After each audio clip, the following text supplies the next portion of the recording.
Lyra ने दुकान में बैठकर कपड़े पसंद किए और जैसे ही पैसे देने के लिए आगे बढ़ी, उसने देखा कि पर्स तो वहाँ है ही नहीं जहाँ रखा हुआ था। लायरा, शाहिद और दुकान के सभी लोग मिलकर लायरा के पर्स को ढूंढने में लग गए। सबने मिलकर पूरी दुकान छान मारी, पर किसी को पर्स नहीं मिला। इन दुकान वालों के साथ लायरा का एक परिवार जैसा रिश्ता था, तो लायरा को पता था कि दुकान वालों में से किसी ने पर्स नहीं चुराया होगा। जो दुकानदार लायरा को कपड़े दिखा रहा था, उसने बोलना चालू किया, बाजी, आपको, मुझे और आपके शौहर को कुछ देर के लिए कुछ हो गया था। अगर आप लोगों ने गौर किया होगा तो आपको समझ आएगा। वो औरत जो अभी अभी यहाँ आई थी, उसी ने पर्स चुराया है। उस औरत के बारे में मैंने भी बहुत लोगों से सुना था कि वो कुछ ऐसा ही करती है, पर आज अपने सामने देख भी लिया। ये सुनकर लायरा और शाहिद दोनों परेशान हो गए। इतनी बड़ी रकम थी उस पर्स में, और अब लायरा कपड़े कैसे खरीदेगी, ये सोच सोच के उसका दिमाग घूम रहा था। कुछ देर लायरा अपना सर पकड़कर बैठ गई। शाहिद उसे संभाल रहा था। दुकान के बाकी लोग अपने कामों में लग गए कि अचानक आधे खुले दरवाजे से फिर वो ही औरत अंदर आई। सब उसे देख के चौंक गए।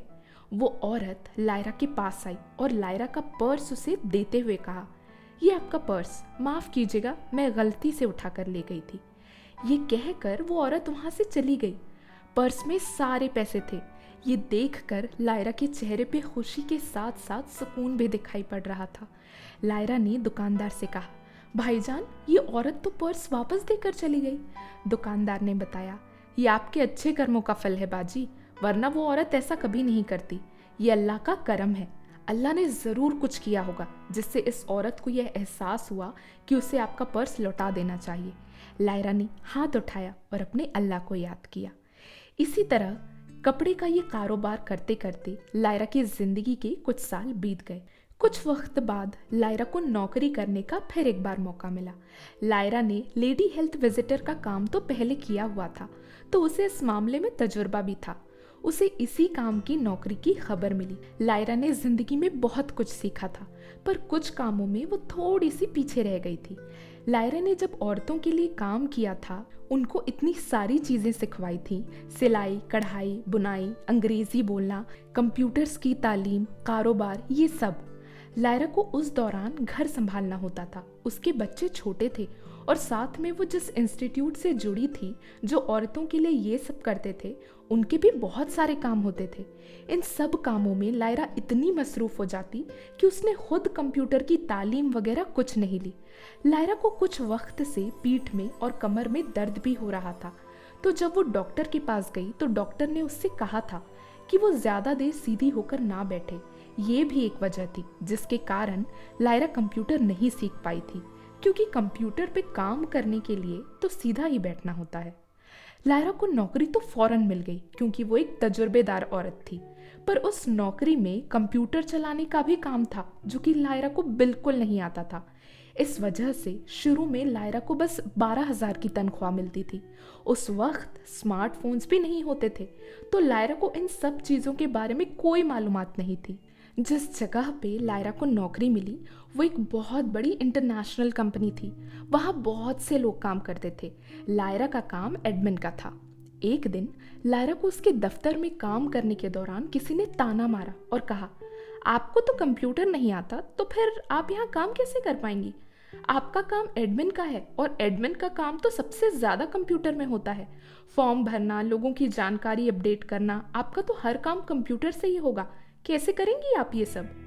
लायरा तो अब एक खिलाड़ी बन चुकी थी। परेशानियों के साथ खेल के उसे हराना अब आता था उसे। किसी भी काम से पीछे हटने वालों में से नहीं थी वो।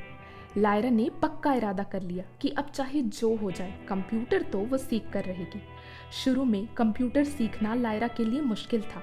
माउस क्या होता है, लायरा को इस बात की मालूमात तक नहीं थी। लायरा ने इरादा कर लिया था, तो उसे पूरा किए बिना वो चैन की सांस नहीं लेती। जब कोई नहीं होता तो लायरा कंप्यूटर की किताब उठाती और उसे पढ़ती। कंप्यूटर के अंदर जो सारी चीज़ें होती हैं, जैसे कि माउस, कीबोर्ड, सीपीयू, इन सब के बारे में उसने पढ़ा। किताब के सहारे लायरा ने कंप्यूटर चालू किया और धीरे धीरे खुद से सीखती गई। कामयाबी का जरिया मेहनत होता है और लायरा ने अपनी मेहनत से कंप्यूटर सीख लिया था। बिना किसी की मदद लिए खुद से किताब के जरिए वो कंप्यूटर चलाना जान चुकी थी। बाद में जब स्मार्टफोन का दौर आया तब वो भी लायरा ने खुद ही सीखा, बिना किसी के मदद के। अब दफ्तर का हर काम वो बड़े आराम से करती। लायरा अब काम बहुत अच्छे से सीख चुकी थी। कुछ वक्त बाद लायरा को बाहर के भी प्रोजेक्ट्स मिलने लगे। अब लायरा को अपने घर से 2-3 घंटे का सफ़र करके बाहर जाना पड़ता था काम के लिए। हालात उस वक्त अच्छे थे तो लायरा ने अपने शौहर को एक गाड़ी तोहफे में दी। शाहिद बहुत खुश हुआ। अब शाहिद लायरा को उसके काम की जगह पर छोड़ने जाता और साथ में लेने भी आता था। धीरे से शाहिद ने गाड़ी चलाने का काम शुरू कर दिया और वो काम बहुत ज़ोरों शोरों से चलने लगा। तब लायरा और शाहिद ने अपने कपड़ों वाला कारोबार भी बंद कर दिया। लायरा अपनी नौकरी में और शाहिद अपनी गाड़ी चलाने के काम में मसरूफ़ हो गया। इस नौकरी के दौरान लायरा ने अपनी ज़िंदगी में बहुत कुछ सीखा। दफ्तर का माहौल बहुत अच्छा था। बहुत अच्छे अच्छे और तजुर्बेदार लोग थे वहाँ पे, जिसने लायरा को बहुत कुछ सिखाया।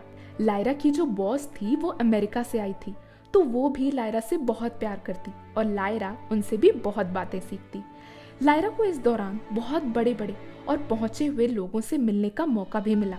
लायरा धीरे धीरे अपने काम में आगे बढ़ती रही और जो नौकरी लायरा ने 12,000 की तनख्वाह पे चालू की थी, 2-3 साल बाद उसकी तनख्वाह 35,000 हो गई थी। जब हम कारोबार करते हैं तो अपनी मर्जी के मालिक होते हैं, पर जब हम नौकरी करते हैं तो कोई और हमारा मालिक होता है और हमें उनकी बात माननी होती है।